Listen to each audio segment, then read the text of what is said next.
êtes la lumière de mon cœur, la musique qui résonne intempestivement dans mon cœur est la première pensée de ma journée. Bonjour à tous et bon réveil matinal. Bienvenue sur Free Matin, votre émission d'information, d'analyse et de divertissement sur ESAE Télévision. L'Assemblée nationale 8e législature a 1 an. Au cours de l'émission Bilan sur la télévision nationale, le président Louis Vlavonou s'est prêté aux questions des journalistes.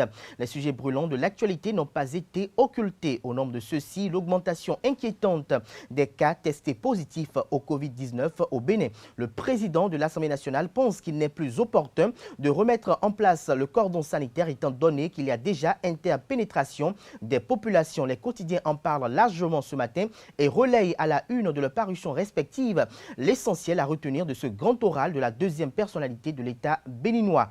Jeune Afrique a publié hier que le Bénin a déjoué une nouvelle tentative de coup d'État dans la nuit du 25 au 26 juin dernier. Une information démentie ce matin par le confrère de Le Béninois Libéré à travers sa manchette du jour que je vous invite à découvrir dans la présentation de quelques-unes de journaux parus ce jour au Bénin. Dans le bulletin matinal d'information à suivre, Jacques Migan, ancien bâtonnier, membre du bureau politique du parti politique Bloc républicain BR, qui évoque une possibilité pour les élus de la mouvance présidentielle de parrainer d'autres candidatures comme celle des Forces Cori pour un Bénin émergent FCBE. À suivre également le colonel commando parachutiste à la retraite André Djorou qui analyse la pertinence des réformes opérées au sein des forces armées béninoises, notamment la création de la garde nationale et de nouveaux grades. En lieu et place du débat, chers amis internautes, avec Carles Kitomé, nous allons jeter un regard analytique sur le bilan d'activité de l'an 1 de la 8e législature. La rubrique prénom du jour viendra mettre un terme à cette émission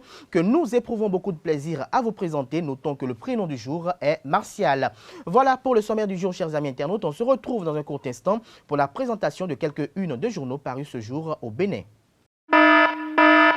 Alerte coronavirus. Attention, attention, le coronavirus se transmet très facilement et fait des ravages. Pour l'éviter, le port du masque de protection est obligatoire en tout lieu. Dans l'administration publique ou privée, dans les réunions, les rencontres, dans les marchés, les magasins, les boutiques et lors des déplacements, le port du masque est obligatoire. Même dans les lieux privés, dès lors que l'on n'est pas seul, le masque doit être le fidèle compagnon. Mais attention, le port de masque de protection ne dispense nullement d'appliquer les autres mesures de prévention, notamment le lavage des mains à l'eau et au savon et l'observance de la distance de sécurité sanitaire d'au moins 1 mètre entre personnes. Enfin, s'abstenir de porter des gants en vue du lavage régulier des mains à l'eau et au savon ou de l'application de gel hydroalcoolique. Pour tout savoir sur l'épidémie du coronavirus au Bénin, rendez-vous sur le site web www.gouv.bj/coronavirus. Ceci est un message du gouvernement de la République du Bénin. Bonjour à nouveau, chers amis internautes. Nous démarrons ce matin la une des journaux par le quotidien béninois d'information générale et d'analyse L'Informateur qui titre ce matin en manchette « Deuxième session ordinaire du conseil municipal de Cotonou, que de bonnes résolutions pour la ville. Le 4 pour la grande révolution des précisions » à la page 3 de la parution de ce matin de L'Informateur. Nous restons à la une de L'Informateur de ce matin. Présidentielle de 2021, la course au parrain des précisions à la page 4 de la parution de ce matin du quotidien L'Informateur. Covid-19 au Bénin, 1187 cas confirmés, 19 décès. Des détails dans l'écran de la parution de ce matin du quotidien L'Informateur, dont l'oreille droite de la une de ce matin, chers amis internautes, vous invite à découvrir dans l'école de sa parution du jour le journal École des étudiants en journalisme à l'École supérieure d'administration, d'économie, de journalisme et des métiers de l'audiovisuel ESAE. Le meilleur titre sa manchette ce matin comme suit: Louis Vlavonou sur émission sur les chantiers législatifs. Je suis absolument fier et très fier de présider cette 8e législature. Lorsque le peuple gagne à travers des lois que vous votez, vous n'avez rien à vous reprocher, a-t-il laissé entendre. L'intégralité de son intervention vous est publiée à la page 2 de la parution de ce matin du quotidien Le Meilleur, qui titre ce matin en deuxième titre à la une: Débat d'orientation budgétaire 2021 au Parlement et inquiétude des députés sur la dette de l'État. Romuald Wadagne rassure et promet de nouvelles mesures sociales en 2021. Des précisions à la page 12 de la parution ce matin du quotidien Le Meilleur. Nous passons à présent à l'Économiste qui titre ce matin en manchette « Gouvernance économique au Bénin. En 4 ans, on a créé 1700 milliards de richesses en plus », dit cite Romuald Wadagne. Des précisions à la page 3 de la parution ce matin du quotidien L'Économiste. Matin Libre titre ce matin en manchette « Candidature pour la présidentielle de 2021, ce qui tétanise les appétits ». Des précisions à la page 3 de la parution de ce matin du Canard. Le Canard affiche néanmoins en manchette, comme vous pouvez d'ailleurs l'apercevoir, la photo du président de la République, chef de l'État et chef du gouvernement du Bénin, Patrice Athanase Guillaume Talon. Nous restons toujours à la une de Matin Libre de ce matin. Covid-19, Louis-Yves Lavonneau sur la télévision nationale. Ce n'est plus nécessaire de remettre le cordon sanitaire. L'intégralité de son intervention d'hier à la page 2 de la parution de ce matin du quotidien Matin Libre. Nous restons à la une de Matin Libre de ce matin. Covid-19, prise en charge des cas testés positifs. Le centre d'Alada serait-il vraiment saturé, s'interroge le Canard. Témoignage du directeur du SAMU guéri du Covid-19. Des précisions à la page 3 de la parution de ce matin du quotidien Matin Libre. Nous passons à présent à Le Soleil Levant qui titre ce matin à la une pour leur constant sacrifice dans la riposte contre le coronavirus. Le gouvernement rend hommage aux professionnels de la santé. Bénin intelligent titre en manchette ce matin « Homosexualité, lesbianisme au Bénin, du tabou à la controverse ». Des précisions à la page 3 de la parution de ce matin du quotidien Bénin intelligent. La Dépêche titre ce matin en deuxième titre à la une « Présidentielle de 2021 au Bénin, la thérapie rapide de Expédie Olougou, comment guérir le Bénin du parrainage » vous est dévoilé à la page 5 de la parution de ce matin du Canard. Présidentiel de 2021 au Bénin, Joël Frédéric Aïvor, résolument sur le terrain, fait observer La Dépêche ce matin. Des précisions à la page 3 de sa parution de ce matin. Nous passons à présent au quotidien Le Béninois Libéré qui consacre sa manchette de ce matin au bruit de bottes et soupçons de coup d'État contre Patrice Talon. Jeune Afrique s'est planté selon le confrère. Des précisions dans les colonnes de sa parution de ce matin. Nous restons à la une de Le Béninois Libéré de ce matin. Municipalité de Cotonou, Luc Setondiatropo opte pour une gestion participative. Des précisions dans les colonnes de la parution de ce matin du Canard. Et emprunt obligataire, Romuald Wadagne sollicite 25 milliards de francs CFA pour le Bénin. Des précisions dans les colonnes de la parution de ce matin du quotidien Le Béninois Libéré. Le matinal titre en manchette ce matin « Complot contre la sûreté de l'État qui veut déstabiliser le Bénin », s'interroge le Canard. Des précisions à la page 11 de sa parution de ce matin. Toujours à la une de Le Matinal de ce matin, en deuxième titre à la une, débat d'orientation budgétaire générale de l'État. Romuald Wadagne rassure les députés sur la dette du Bénin. De nouvelles mesures sociales annoncées en 2021. Des précisions aux pages 8 et 11 de la parution de ce matin du Canard. Zone 11, district 403 A4 du Lions Club.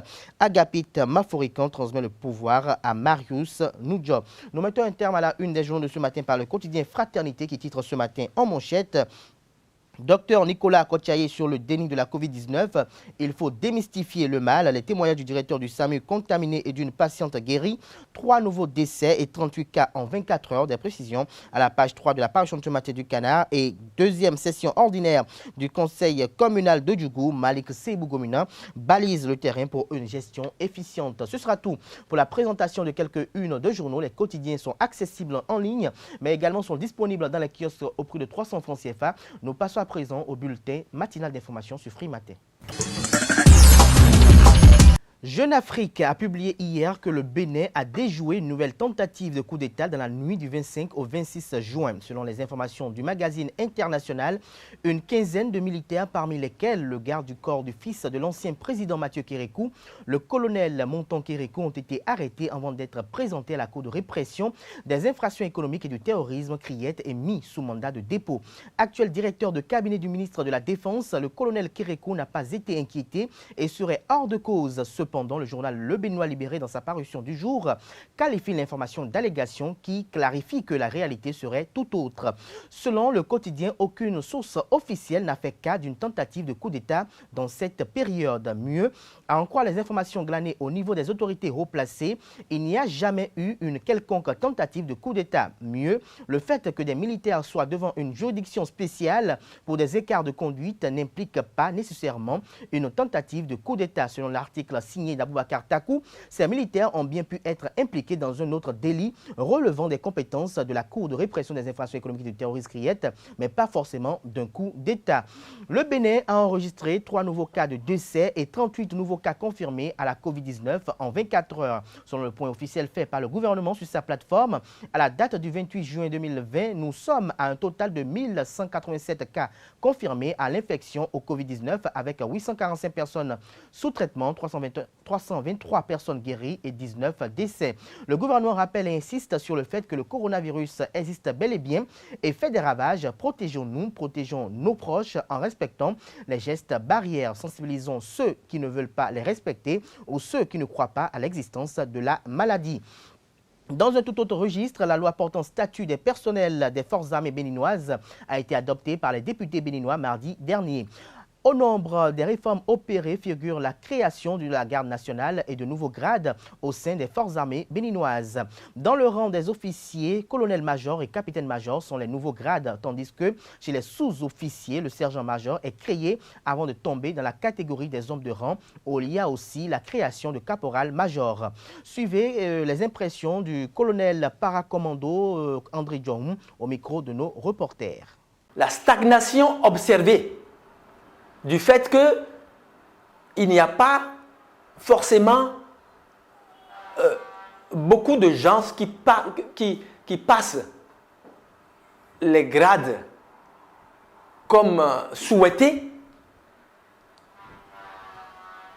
cela peut démotiver. Cela peut démotiver dans les rangs.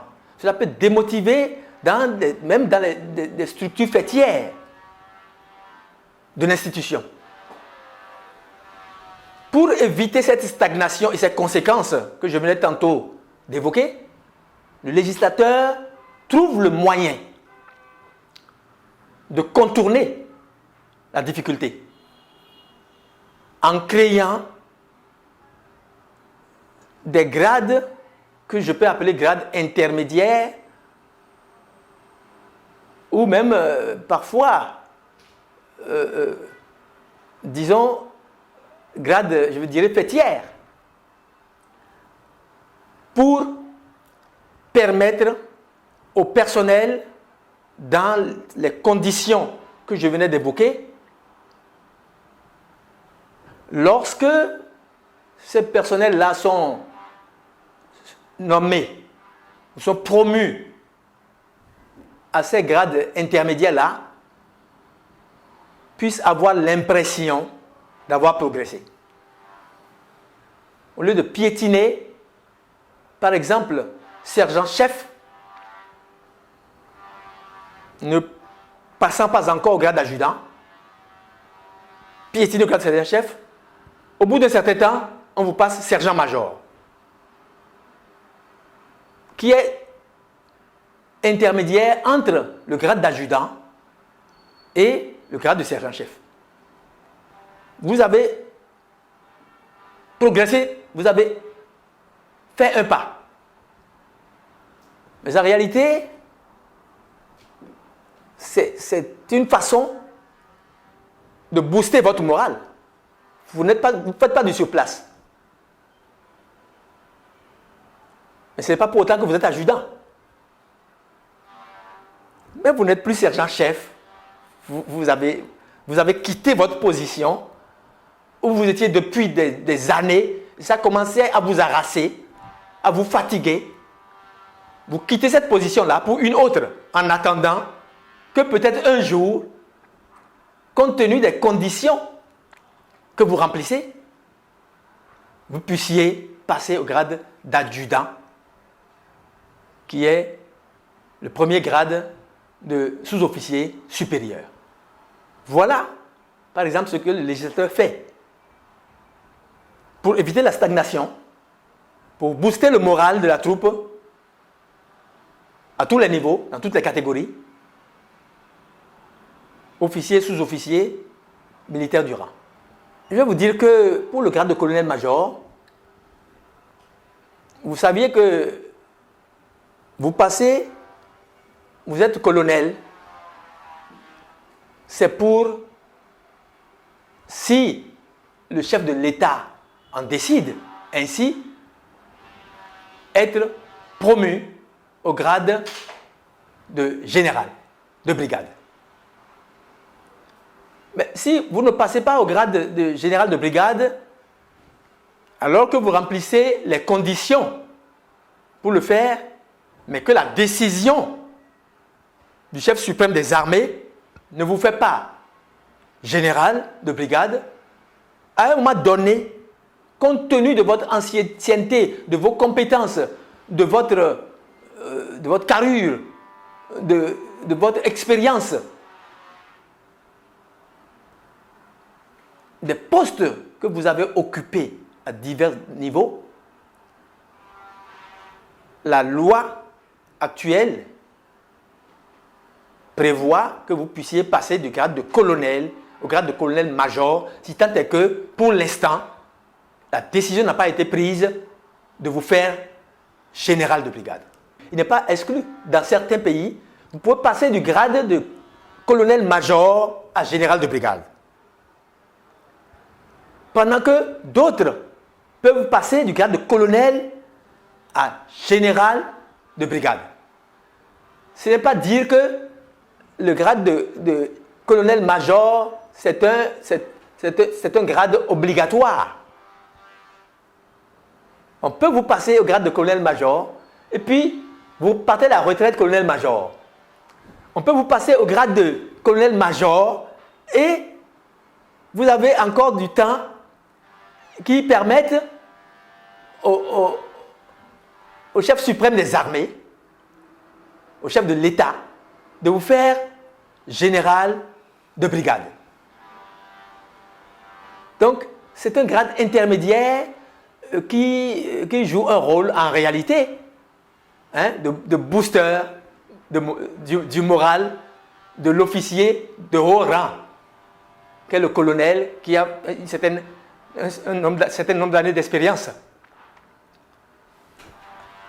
doublé de ses compétences, de son savoir-faire, de son savoir-être. Restons avec le colonel André Diorou qui expose l'intérêt de la création de la garde nationale au sein des forces armées béninoises. Dans son argumentaire, il fait la genèse des forces armées béninoises et insiste sur sa dignité. Suivons-le à nouveau au micro de nos reporters. La garde nationale vient d'être créée. Je n'entre pas dans le secret des dieux, je ne suis pas dans le secret des dieux. Je ne sais pas quelles sont les raisons qui ont poussé à créer cette garde. Mais pour ce qui me concerne, j'estime que c'est une bonne chose. Pourquoi? Parce que les personnels militaires qui étaient en charge de la sécurité, qui sont jusque-là en charge de la sécurité de la présidence de la République, des institutions de l'État, du chef de l'État et de certaines hautes personnalités, sont des personnels des forces armées qui ont été pris à gauche et à droite, toujours flanqués de leurs missions régaliennes qui ne leur ont pas été ôtées.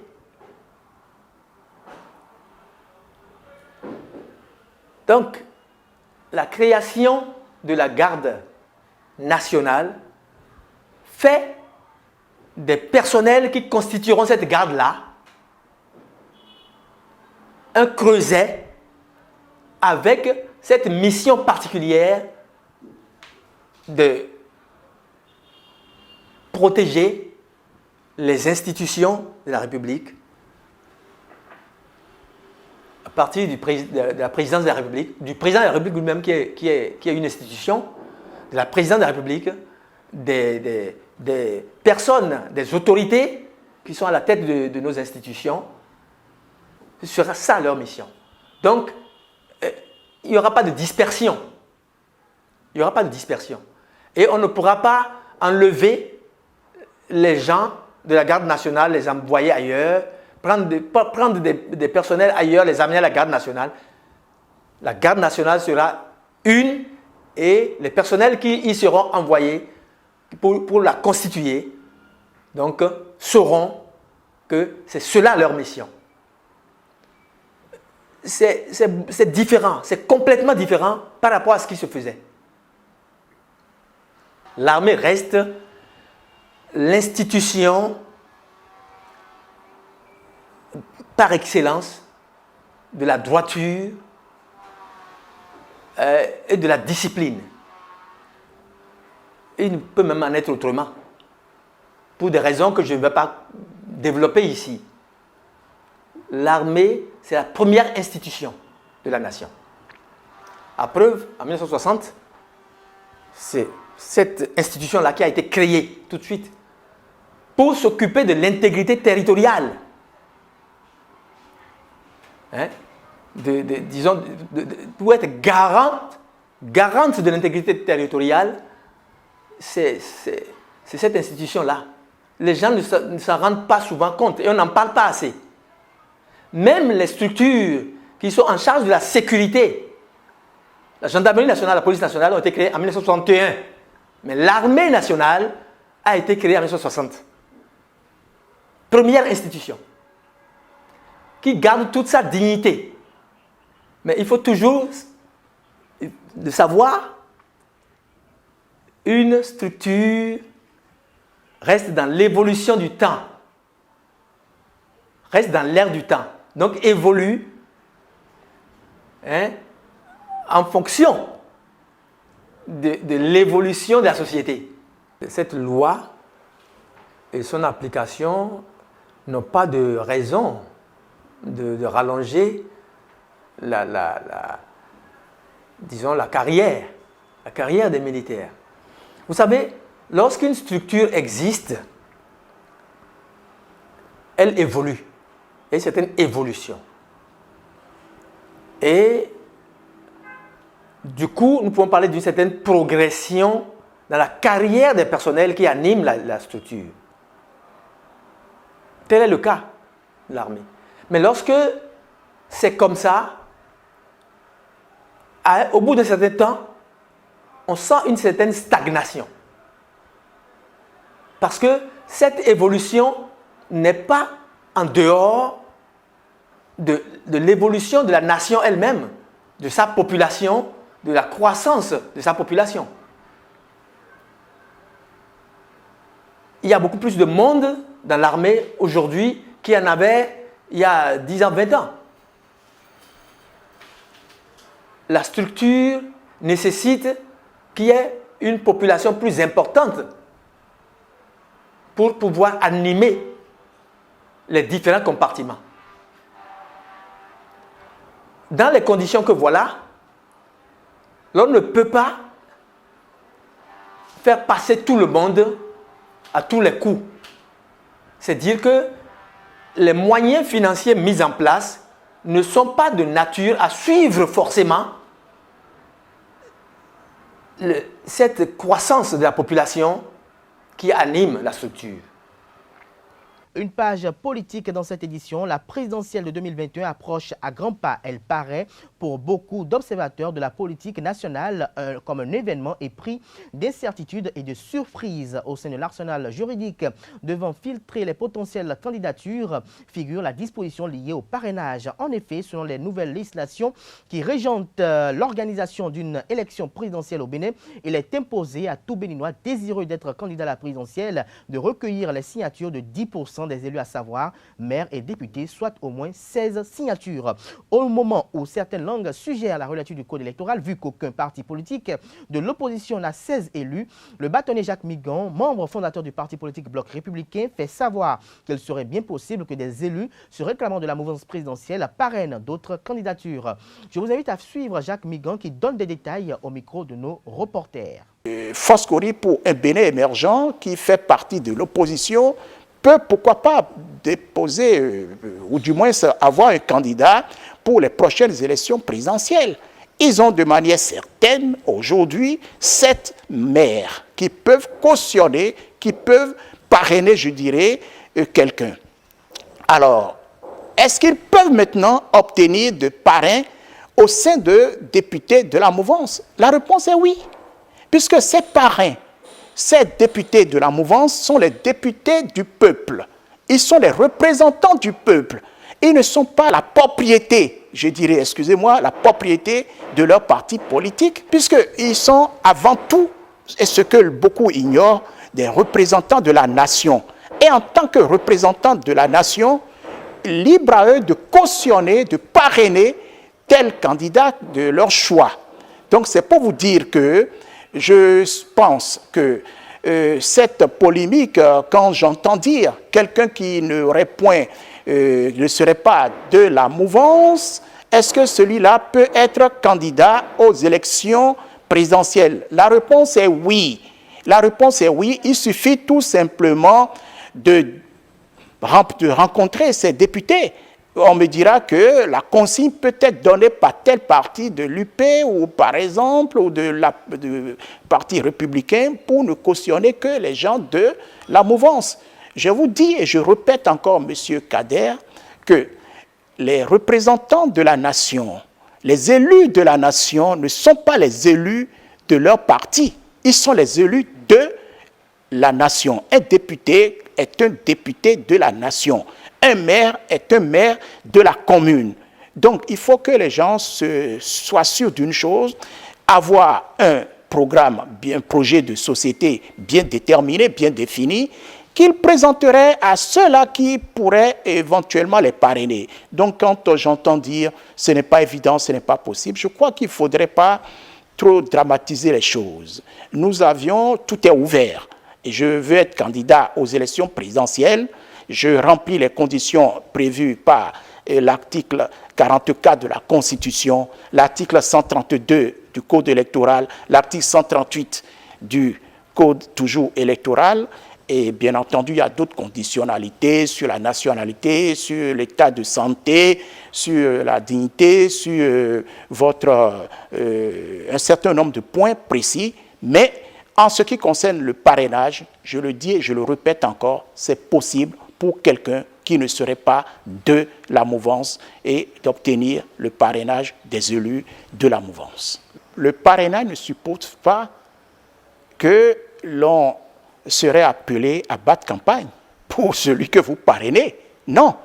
Parrainer, je vous ai dit tout à l'heure, ça rentre dans vos prérogatives régaliennes de représentants de la nation. Je peux, par exemple, être de la mouvance, parrainer quelqu'un à partir de son projet de société qui me conviendrait s'il se confirme que je suis, s'il se confirme mon appart, que je peux être du bloc républicain. Si les consignes ne sont pas données, si nous n'avions pas un candidat, si nous n'avions pas reçu de directive pour faire ceci ou pour faire cela, c'est-à-dire soutenir ou ne pas soutenir, mais pourquoi irais-je, alors que je suis républicain, soutenir, battre campagne pour quelqu'un si mon parti a entre-temps choisi quelqu'un? Soutenir, ou du moins parrainer, ne veut pas dire aller battre campagne sur le terrain. Non, ce n'est pas ça le problème. Le problème, vous parrainez et ça s'arrête à ce niveau-là. Et je crois même que le parrainage, en principe, doit être, je dirais, un contrat entre le candidat et son parrain. Et ce n'est pas quelque chose qu'il faudrait divulguer, puisque sinon, je crois que ce que l'on recherche après tout, je dis bien après tout, c'est que le représentant du peuple que constitue le député, le représentant du peuple que constitue le maire, enfin, au niveau de la commune, puissent apporter aussi leur caution, leur soutien. Mais ce soutien ne va pas au-delà, je dis bien au-delà, de soutien de parrainage. Une note sportive pour boucler ce bulletin matinal d'info. Le Comité national olympique et sportif béninois profite de l'arrêt des compétitions pour galvaniser l'administration sportive. La Fédération béninoise de handball a remporté samedi dernier la palme d'or de la première édition du gala des fédérations sportives nationales devant ses homologues athlétistes et du karaté. Cette récompense initié par le Comité olympique national et sportif béninois, vise à promouvoir la pratique de la bonne gouvernance au sein de ces associations membres. Le reportage est signé Saint-Onélarius Adiagbenon et Jefté Hungé. La médaille d'or est attribuée à la Fédération béninoise de handball. Le handball béninois, à travers son instance de gestion, se classe premier à l'issue de l'évaluation des fédérations sportives, membres du Comité national olympique et sportif béninois, CNOSBN. Le jury, présidé par le magistrat Raoul Hector Mwendo, a établi le classement à l'aide de l'assiette fédérale identitaire, un instrument de puissance managériale. La Fédération béninoise de handball devance celle d'athlétisme, deuxième, et de karaté, troisième, à cette première édition du Gala des fédérations sportives nationales institué par le CNOSBN.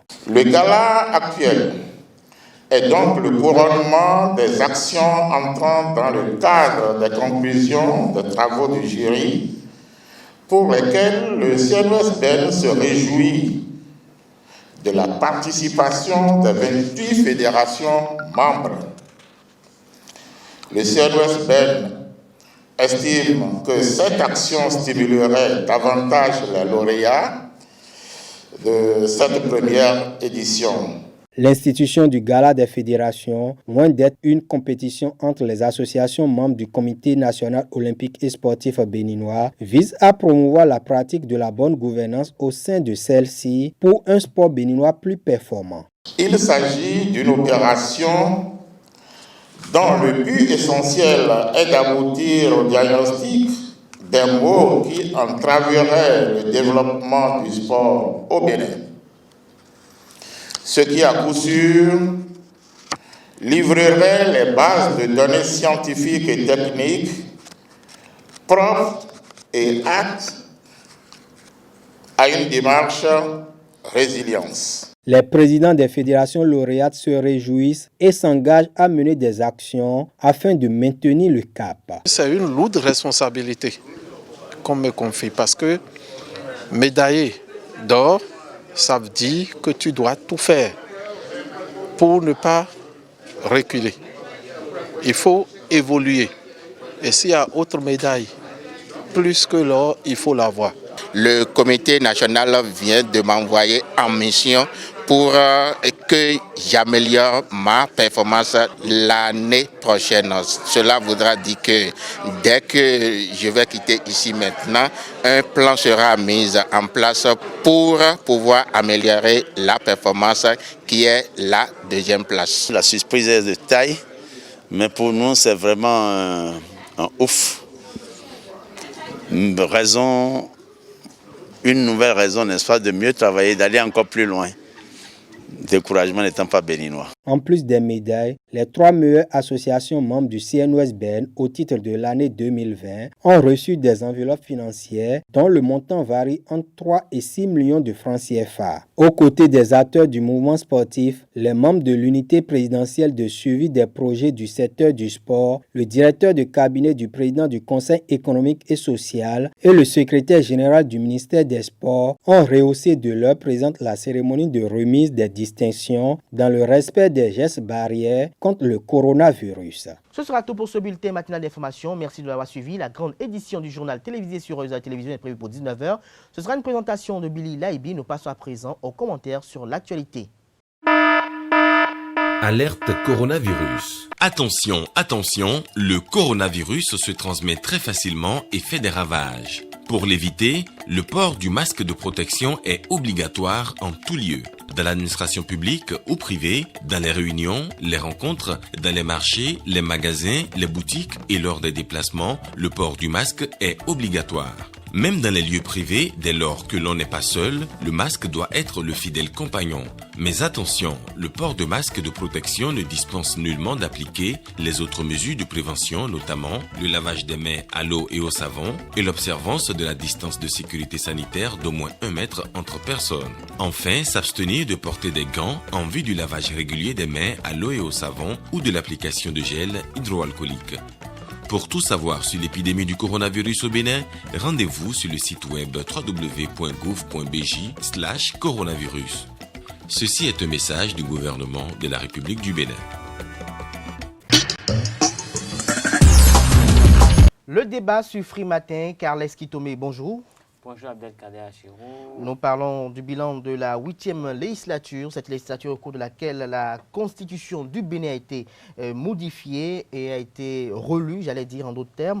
Dites-nous, est-ce que cette législature a pu combler les attentes quand on sait qu'à son installation, il y avait des inquiétudes qui subsistaient étant donné qu'elle est composée uniquement de partis politiques se réclamant de la mouvance présidentielle? Le moins qu'on puisse dire, c'est que cette législature a fait l'effort, a commencé à faire l'effort et va sûrement continuer à faire l'effort quand même de combler les attentes des Béninois en ce qui concerne les lois qui vont nous régir. Dans la mesure où le contexte de l'installation de cette mandature ne nous laissait pas forcément présager que le député allait tenir compte de toutes les composantes de notre société pour bien faire leur travail. Mais c'est ce qu'ils sont en train d'essayer de faire. C'est vrai qu'il y a toujours des gens qui peuvent revenir sur des choses, qui peuvent redire des choses et aucune œuvre humaine n'est parfaite. Ce qui veut dire que forcément, d'abord, nous avons vu que déjà avec le code électoral, cette législature est revenue là-dessus et probablement aussi sur le système partisane. Ils ont voté quand même des lois qui ont permis de débloquer des situations. On se rappelle la toute dernière loi qu'ils ont votée pour la loi explicative du code électoral qui a quand même permis de débloquer la situation au niveau des conseils communaux. Et je crois que toutes ces choses sont quand même importantes pour notre société. Peut-être qu'ils vont essayer de rectifier ce qui pourrait être contesté ou ce qui, dans l'application, poserait peut-être des problèmes pour que nous puissions avancer. Mais au cours de cette législature, on a quand même constaté, ou j'allais dire observé quand même des réformes majeures, comme l'alignement des mandats. J'en parlais tout à l'heure, la réforme de la Constitution. Vous avez évoqué tout à l'heure également la loi interprétative. Nous n'allons pas oublier ce que nous avons suivi dans le bulletin matin d'information, la relecture de la loi portant statut des personnels des forces armées béninoises. Ah oui, toutes ces choses sont très importantes et il serait quand même difficile d'énumérer toutes ces grandes lois qu'ils ont votées. Je sais que dans le domaine de la sécurité, il y a eu des lois importantes. Dans le domaine des forces armées, il y a eu des lois importantes. Il y a eu des lois importantes en ce qui concerne les communes. Il y a eu des lois importantes en ce qui concerne nos finances, parce qu'aujourd'hui, même quand l'État propose, il y a la loi qui parle aujourd'hui des normes des appareils électriques au Bénin. Quand même, il y a des lois auxquelles on ne pensait pas forcément, mais qui sont venues pour préciser un peu plus le champ d'action, le champ législatif de l'action des Béninois. Et je crois que c'est à saluer une batterie de lois, parce que même déjà, quand nous sommes dans la circulation, il y a des infractions qui créent des dommages assez sérieux aux gens. Et si on avait des lois pour encadrer tout cela, je crois que ça pourrait permettre aux Béninois d'être un peu plus respectueux de tout ce qu'il faut pour que la société puisse bien se porter. Merci à vous, Carles Kitomé, pour ces apports. Chers amis internautes, nous allons y revenir beaucoup plus en détail demain dans Free Matin. À présent, nous passons à la dernière rubrique de ce matin. C'est la rubrique Prénom du jour avec Kelvin Nouati. Amis internautes, bonjour et bienvenue dans votre rubrique Prénom du jour. Aujourd'hui, nous irons à la découverte du prénom Martial. Du latin martialis, qui veut dire Mars, comme étant dieu de la guerre dans la mythologie romaine. Martial est un brin manipulateur. Il sait flatter et amener les gens là où il souhaite. Il est très légèrement hypocrite, mais rares sont ceux qui détectent ce trait de caractère. Martial a beaucoup de charme et ne l'ignore pas. En matière d'habillement, Martial est plutôt conservateur. Il préfère les couleurs un peu sombres. Et la coupe de ses vêtements sont toujours impeccables car il est très exigeant à cet égard. Côté cœur, Martial est un excellent amant en ce sens qu'il met du sentiment et de l'imagination dans ses débats amoureux. Les préliminaires ainsi que l'épilogue de ses rapports ont pour lui autant d'importance que l'acte lui-même. Heureuses sont les femmes qui l'ont comme partenaire car elles ne connaîtront jamais la déception. Signe astrologique Cancer, sa couleur préférée le blanc et son chiffre porte-bonheur le 2. Et voilà, Kader Achirou, ce sera tout sur le prénom de ce jour. Merci de nous avoir suivis et portez-vous bien. Alerte coronavirus. Attention, attention, le coronavirus se transmet très facilement et fait des ravages. Pour l'éviter, le port du masque de protection est obligatoire en tout lieu.